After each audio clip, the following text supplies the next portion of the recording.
MP Madan Mohan గెలిస్తే మనకు రేపు పొద్దున రాజకీయంగా అస్తిత్వం కష్టమవుతుందేమో. ఈయన డైనమిక్ పర్సన్, చాలా స్ట్రైట్ ఫార్వర్డ్ ఉంటాడు, గట్టిగా ఉంటాడు, డబ్బులు తినడు, ఎవడికి భయపడు, ఎవడు కేర్ చేయడు. కేర్ చేయమని అంటారు, కేర్ చేయండి, ప్రజల్ని కేర్ చేయడానికి వచ్చినాడు, మిమ్మల్ని కేర్ చేయడానికి. మీరు చేసే దొంగతనాలని, మీరు చేసే మూఢతనాలని, టికెట్లు అమ్ముకుంటోని నేను అది ఎంకరేజ్ చేయను. ఇప్పుడు మా దాంట్లో సగం మంది టికెట్లు అమ్ముకునే వాళ్ళే లీడర్స్, అది నేను ఎంకరేజ్ చేయట్లేదు. కనుక నా మీద నేను రేపొద్దున నాకు అధికారం ఎంపీ వస్తే రేపొద్దున మా ప్రాబ్లం అవుతుంది, నువ్వు జంప్ అయిపోతే అక్కడ మైనస్ అయిపోతే ఓడిపోతాడని చెప్పేసి ఈయన జంప్ చేయించారు. 30 కోట్లకు అమ్ముడిపోయింది ఆ రోజు టీఆర్ఎస్కి. ఇలా అదే పార్టీ ప్రజలు బొంద పెట్టేశారు. ఎందుకంటే కాంగ్రెస్లో గెలిచి వాళ్ళు ఏదైతే నమ్మకంతో డబ్బులు వాళ్ళ దగ్గర తీసుకొని ఎమ్మెల్యే గెలిచి మళ్ళీ 30 కోట్లకు అమ్ముడిపోయి మళ్ళీ టీఆర్ఎస్లో జాయిన్ అయ్యిండు. జాయిన్ అయిన తర్వాత కూడా ఏం చెప్పిండు ప్రజలకి ఏంటంటే, ఇవాళ నేను కాంగ్రెస్లో ఉంటున్నా కనుక, ప్రతిపక్షంలో కనుక నేను ఏం చేసే పొజిషన్ లేను, నేను ప్రభుత్వం టీఆర్ఎస్ ఉంది, కేసీఆర్ నాడు అందులో పోతే రేపు నేను ఫండ్స్ తీసుకురావచ్చు అని చెప్పి మోసం చేసిపోయిండు. సో ప్రజలు చాలామంది నమ్మిండ్రు నా ఎలక్షన్స్ ముందు, నమ్మి టీఆర్ఎస్కి వేసిన ఓటు.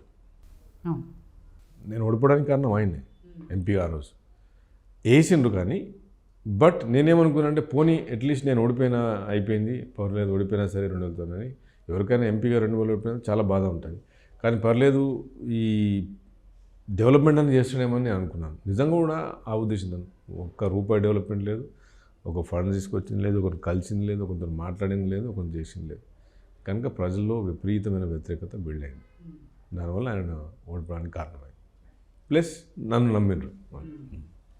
మదన్ మోహన్ గారు రాహుల్ గాంధీ గారికి చాలా దగ్గర.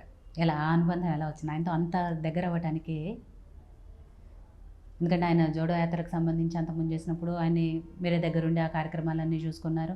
ఇందాక మీరు చెప్పినట్టు వాళ్ళ ఇంటికి సంబంధించిన ఐటీ టెక్నాలజీ మొత్తం కూడా మీరే చూసారు. ఎలా ఆయనతో ఎలా రిలేషన్? నాకు అప్పుడు 2017-18లో నేను పార్టీలు చేరినప్పుడు అశోక్ గెహ్లోట్ గారు ఆ రోజు, అంటే మన రాజస్థాన్ సీఎం, ఇప్పుడు మాజీ సీఎం, ఆయన ఆ రోజు జనరల్ సెక్రటరీ ఉన్నాడు. కొప్పుల రాజు గారు పర్సనల్ సెక్రటరీ ఉండే. కొప్పుల రాజు గారు మన ఆంధ్రప్రదేశ్ నుంచి అతను ఐఏఎస్ ఆఫీసర్గా పనిచేసిండు రాజశేఖర్ గవర్నమెంట్లో. తను అసిస్టెంట్గా ఉండే రాహుల్ గాంధీ గారికి. అప్పుడు నేను నా టెక్నాలజీ, మా బ్రదర్, మేము కంపెనీ, మా టీం అంతా మాకు సపోర్ట్ చేసింది కనుక ఒక చామ్స్ అని ఒక అప్లికేషన్ డెవలప్ చేశాం, Congress human resource management system అని. ఈ కార్పొరేట్ సంస్థలో ఎట్లా ఎంప్లాయీస్ని ఎవరైతే పర్ఫామ్ చేస్తారో వాళ్ళని ఎవరైతే మంచి పని చేస్తారో వాళ్ళని దగ్గర తీసుకోవడం. సో అది ఒక చామ్స్ డెవలప్ చేసి, సో ఆయన అప్పుడు కాంగ్రెస్ అధ్యక్షుడు ఉండే. సో మేము ఒక టెక్నాలజీ బిల్డ్ చేసిన, ఒక అప్లికేషన్ బిల్డ్ చేసి మొత్తం 29 రాష్ట్రాల్లో, మొత్తం కన్యాకుమారి టు కాశ్మీర్ వరకు ఈ Congress major workers block projections తీసుకొని సిస్టమ్లో పెట్టి ప్రెసిడెంట్ డైరెక్ట్ వన్ మాట్లాడే సిస్టమ్ తీసుకొచ్చాం దేశం మొత్తం. సో అది నేను చేయించాను రాహుల్ గాంధీ గారితో. ఎవ్రీ సండే కానీ నేను మార్నింగ్ ఢిల్లీకి మేము పోయి చేయించాను. మా బ్రదర్, మేము అంత కలిసి, మా టీం కూడా చాలామంది టీం ఉంది. అయితే దానిలో ప్రాసెస్లో ఆయనకి నేను దగ్గర కావడం జరిగింది. ఆయన నా టెక్నాలజీ సొంత డబ్బులతో, నా ఓన్ పైసలతో అవన్నీ చేశాను. పార్టీ నుంచి ₹1 కూడా తీసుకోలేదు. వీడియో కాన్ఫరెన్స్లు ఇంతకుముందు జూమ్ యాప్ అని ఇవన్నీ ఇప్పుడు వచ్చాయి. వాట్సాప్ వీడియో కాల్స్, జూమ్ అని ఇప్పుడు వచ్చాయి. అప్పుడు జూమ్ లేదు.